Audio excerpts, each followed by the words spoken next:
Eto, sabi ni Dadada,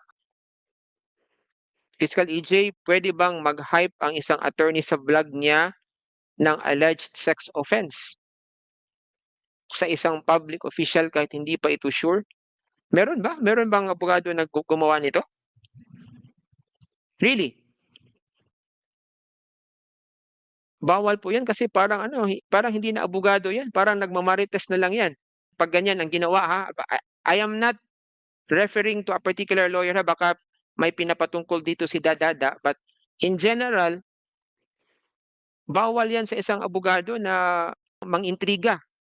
Kasi nga abogado ka, hindi ka puwedeng mangintriga, dapat verified yung statements mo 'pag may inaakusahan ka o may sinasabi ka, especially online, you must support it with facts.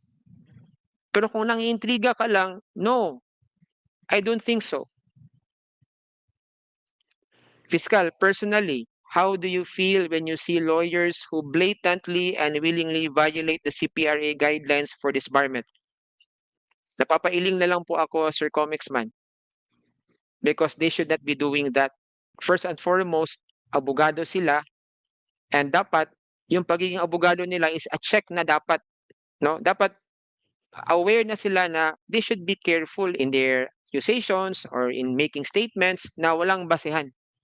So, doon nga sa GC pinag-uusapan natin, 'di ba, apat na abogado yung nasa GC natin, 'di ba? And we are one in saying na dapat careful talaga ang abogado. Especially when it comes to posting and saying something in social media dahil like what I said, napaparot ng mga taong mga tanga din, no?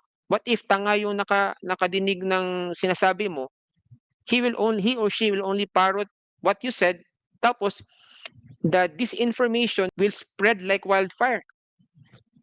So napapailing na lang ako kasi instead of educating the masses, educating the people kung ano yung tamang pakahulugan ng batas, nabibigyan ng maling information, and that disheartens me. Kaya nga ako, parang naging call of duty ko na rin po kasi, Sir Comicsman, na tutulong ako sa paglaganap ng sa tingin ko tamang information. Although I am not saying na I am correct all the time, but 'pag may pagkakamali naman po ako, rest assured po, I will correct it right away.